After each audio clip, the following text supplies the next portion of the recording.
एक गांव में गोपाल चाय वाला था। गोपाल के चाय दुकान बहुत चलता है। गोपाल के पत्नी शिव गुरु के शिष्या थी। शिव गुरु के आशीर्वाद से उसका ठेला बहुत चलता था।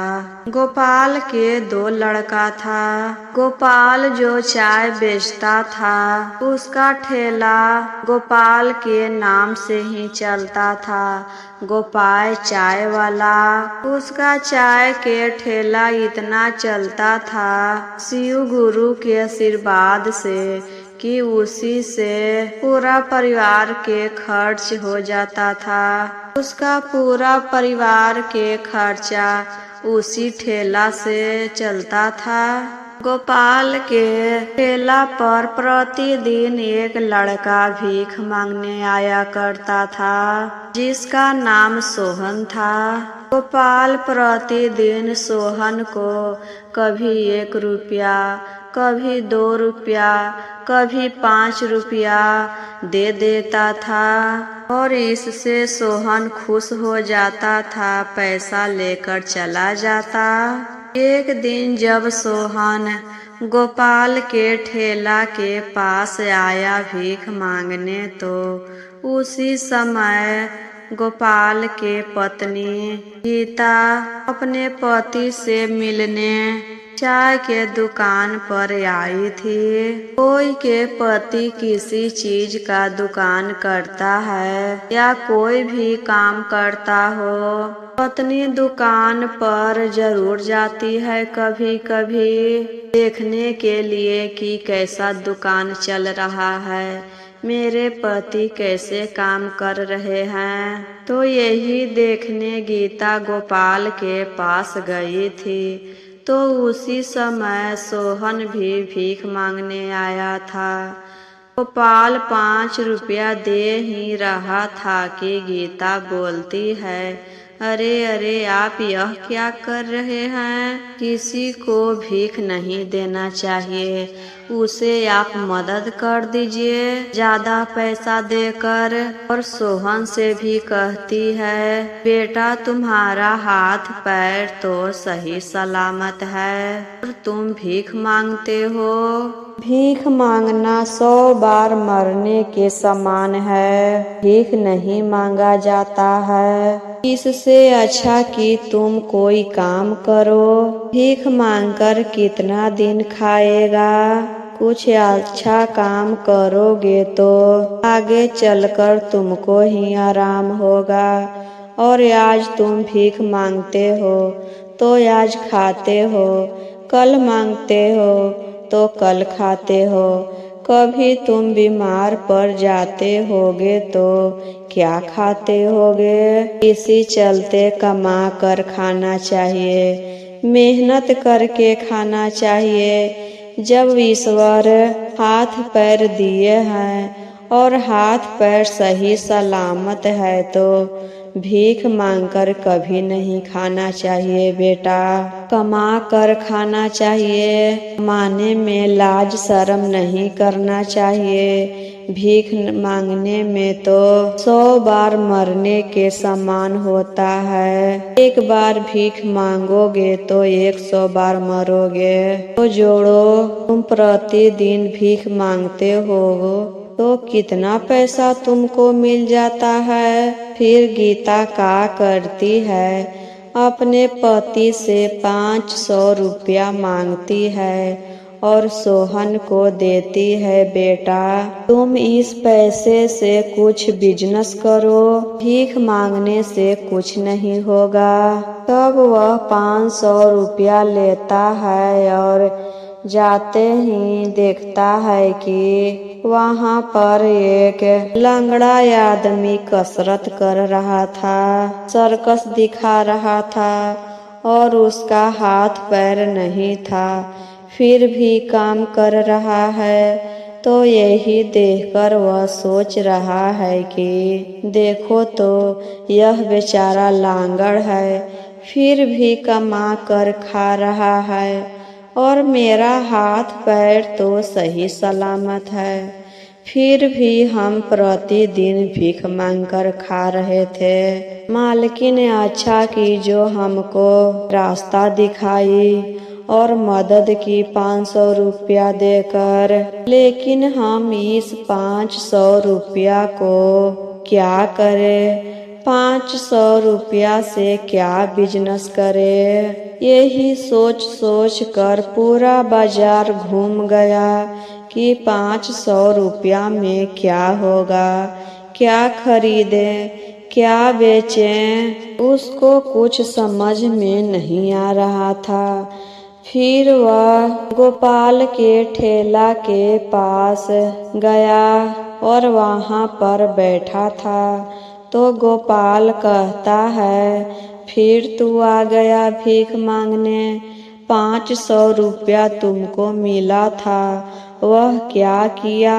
तब सोहन कहता है, मालिक हम इस बार भीख मांगने नहीं आए हैं, इस बार हम चाय पीने आए हैं और हमको समझ में नहीं आ रहा है कि हम क्या बिजनेस करें 500 रुपया में। आप हमको एक चाय पिलाइए, उसके बदले में हम पैसा देंगे, फ्री में चाय हम नहीं पिएंगे। तब गोपाल सोहन को चाय पीने के लिए देता है और उसके बदले में सोहन पैसा देता है। तो गोपाल कहता है, बेटा रहने दो।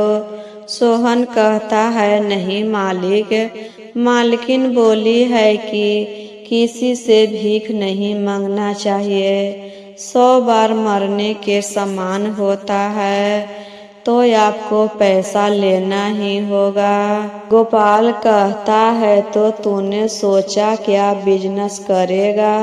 सोहन कहता है, नहीं मालिक, पूरा बाजार घूम गए हैं लेकिन हमको तो कुछ पता ही नहीं चल रहा है कि क्या बिजनेस करें। सोच रहे हैं कि क्यों ना हम चाय के ठेला लगाएं आपके तरह। आपका ठेला देखिए तो कितना चलता है और 500 रुपया में हम क्या बिजनेस कर लेंगे। गोपाल कहता है कि ठीक है बेटा, तुम जो करना चाहते हो वह करो, लेकिन ठेला तुम कहाँ लगाएगा?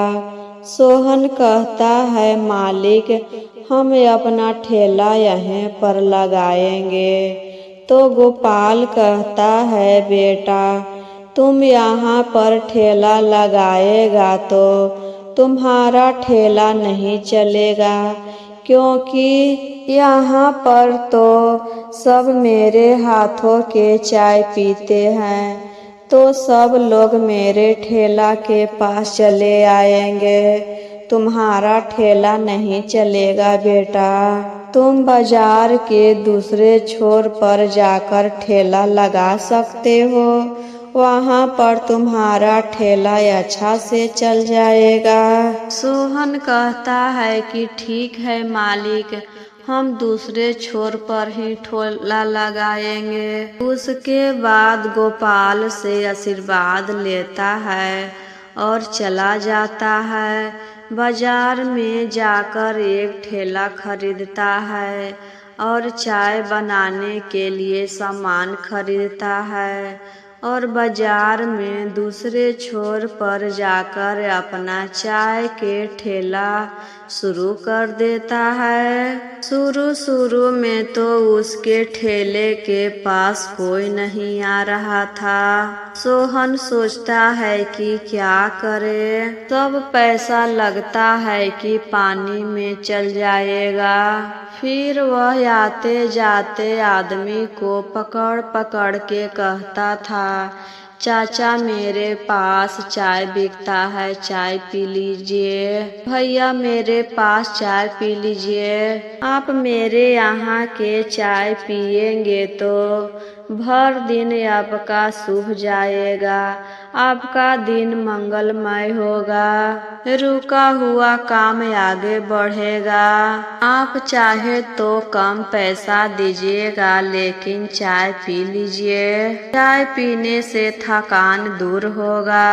वह इतना अच्छा से बोलता था कि एक दो आदमी आने लगा चाय पीने के लिए, और प्रतिदिन ऐसे 1 2 4 5 आदमी बढ़ते जा रहा था। वह इतना अच्छा से बोलता था और बहुत अच्छा व्यवहार था कि सब लोग चाय पीने आने लगे। उसका चाय के दुकान अच्छा से चलने लगा। उतना अच्छा चाय तो बेचारा नहीं बना पा रहा था जैसा गोपाल बनाता है, फिर भी उसका व्यवहार और बोली से सब लोग चाय पीने लगे। उसका दुकान खूब चलने लगा। और इधर गोपाल के दुकान पर कोई आदमी नहीं आता था।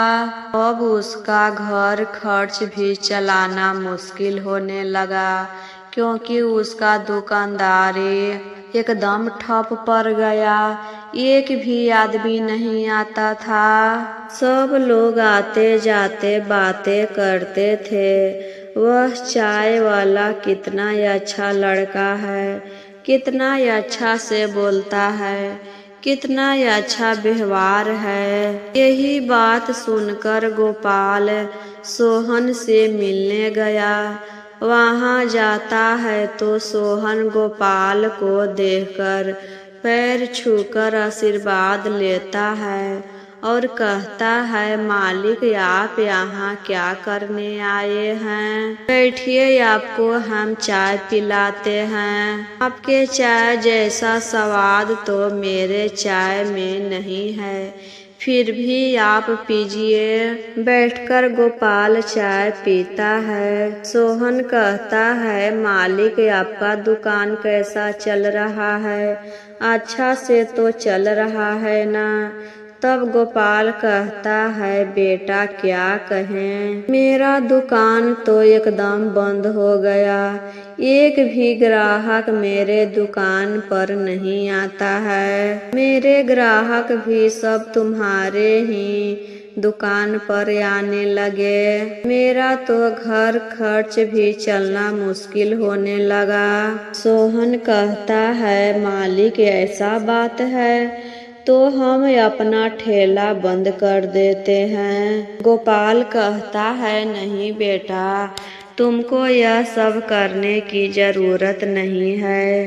सब अपना अपना भाग्य का खेल है। सोहन कहता है, नहीं मालिक, यह सब तो आपका देन है। हम दूसरे शहर में जाकर अपना ठेला शुरू करेंगे, वहाँ पर ही जाकर चाय बेचेंगे। इस शहर में आप ही चाय बेचिए।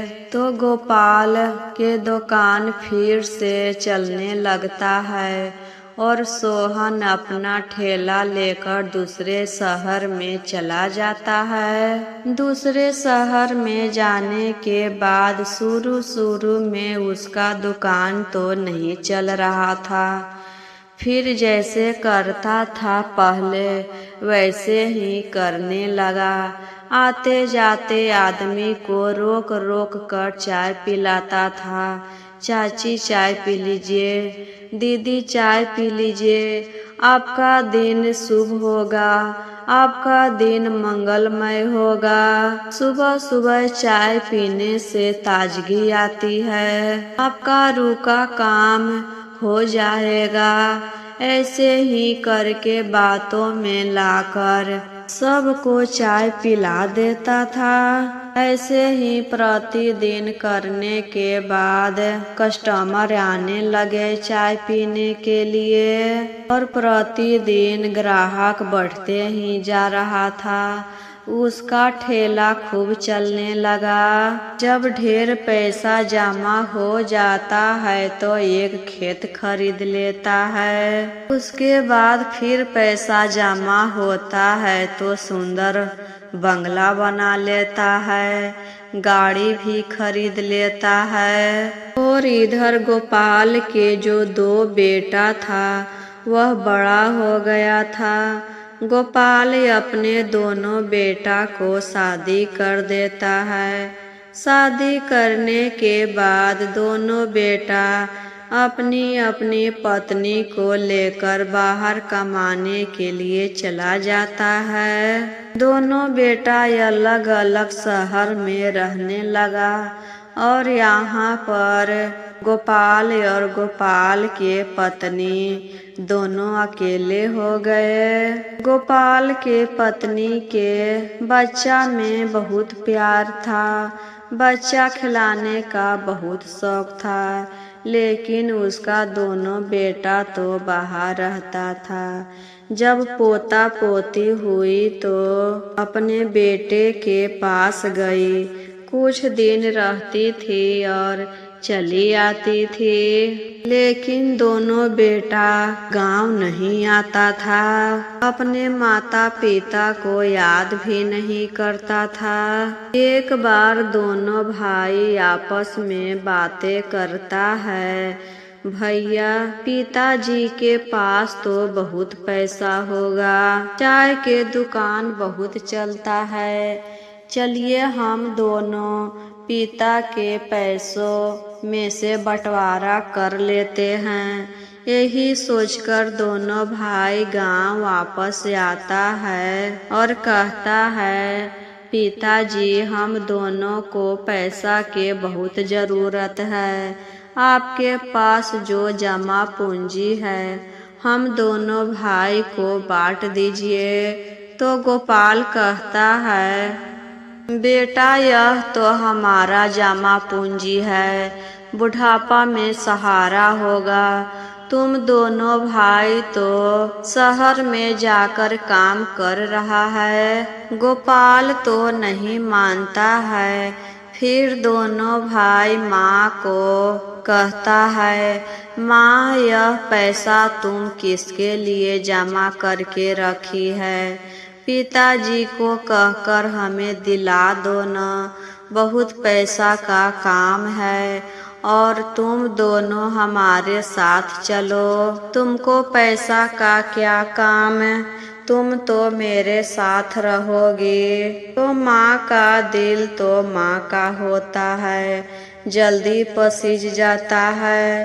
फिर अपने पति से कहती है, जब बेटा इतना कह ही रहा है तो दे दीजिए, किसके लिए जमा करके रखे हैं, और हम दोनों को तो साथ में चलना है, बेटा के साथ ही रहेंगे, अकेले कब तक रहिएगा।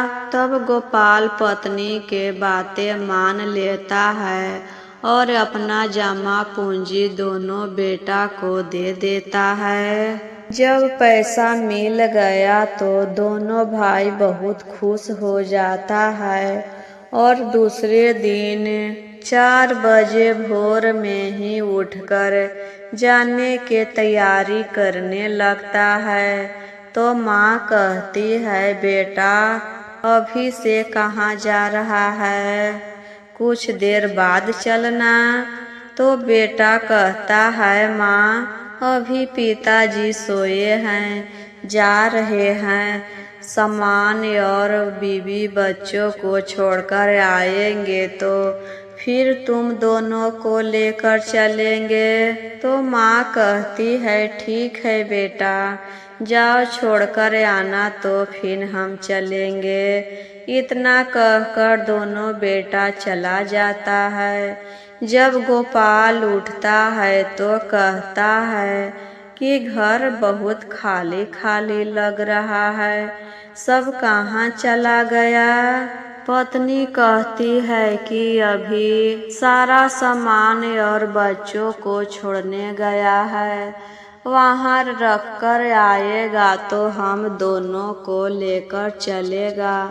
गोपाल तो समझ जाता है कि यह दोनों यहाँ पर पैसे के लिए आया था, पैसा ले लिया तो चला गया अब थोड़े न हम दोनों को लेने आएगा।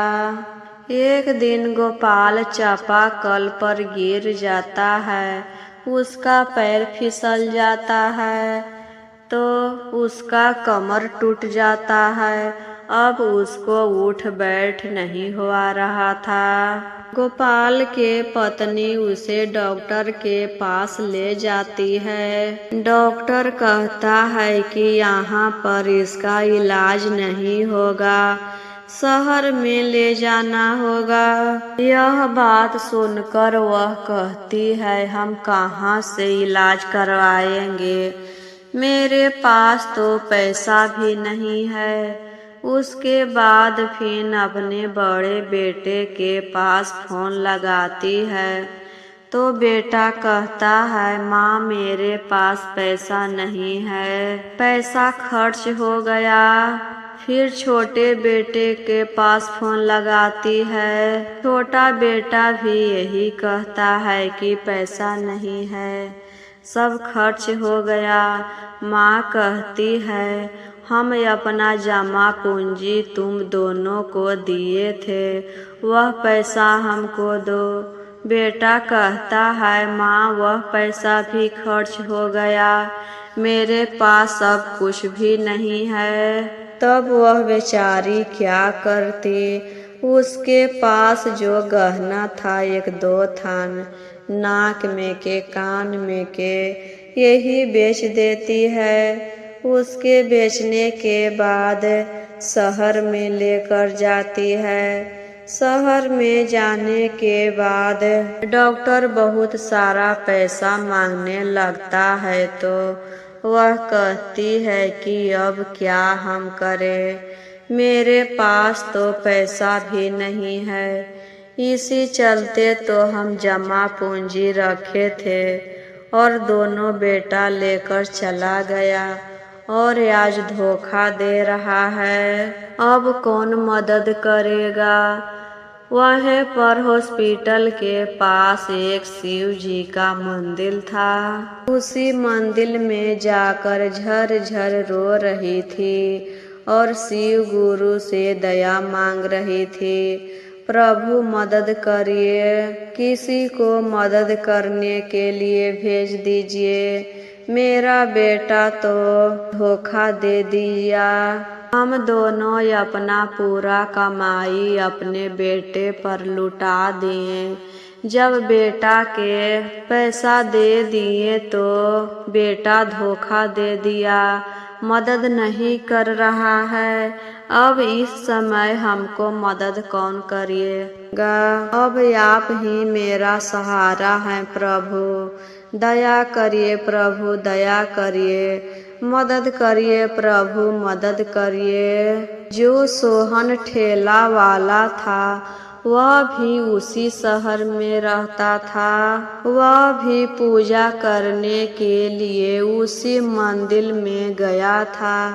तब देखता है कि यहाँ पर एक औरत रो रही है। नजदीक जाकर देखता है तो कहता है, यह तो मालकिन है। कहता है, मालकिन आप यहाँ पर क्या कर रहे हैं और इतना क्यों रो रहे हैं। वह कहती है, बेटा तुम कौन हो, हम तो तुमको नहीं पहचान रहे हैं। तब सोहन कहता है, मालकिन हम वही भिखारी हैं जिसे आप 500 रुपया देकर कहे थे भीख मत मांगना, भीख मांगने से 100 बार मरने के समान होता है।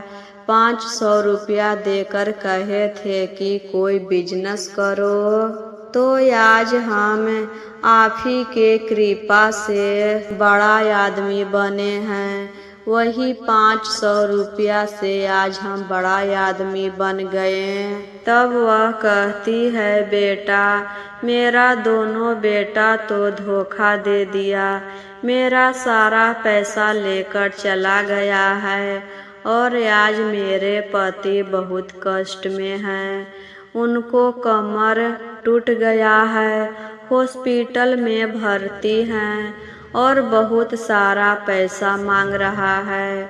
हम कहाँ से पैसा लेकर आएं? तब सोहन कहता है, मालकिन आपका 2 बेटा नहीं 3 बेटा है। दोनों बेटा आपको मदद नहीं कर रहा है तो क्या हुआ, हम आपको मदद करेंगे। आज से आप ही मेरे माता पिता सब हैं। बचपन से हम माता पिता के लिए तरसते रहे, लेकिन आज हमको पूरा हो गया। तो वही गोपाल के इलाज करवाता है, सारा खर्चा देता है और अपने साथ दोनों को घर लेकर जाता है। घर ले जाता है तो सोहन अपनी पत्नी से कहती है, आज से यह मेरी माँ है और यह मेरे पिताजी हैं। इन्हीं के बदौलत हम इतना अमीर हुए हैं। यही हमको सहारा दिए थे, रास्ता दिखाए थे, इनको खूब सेवा करना।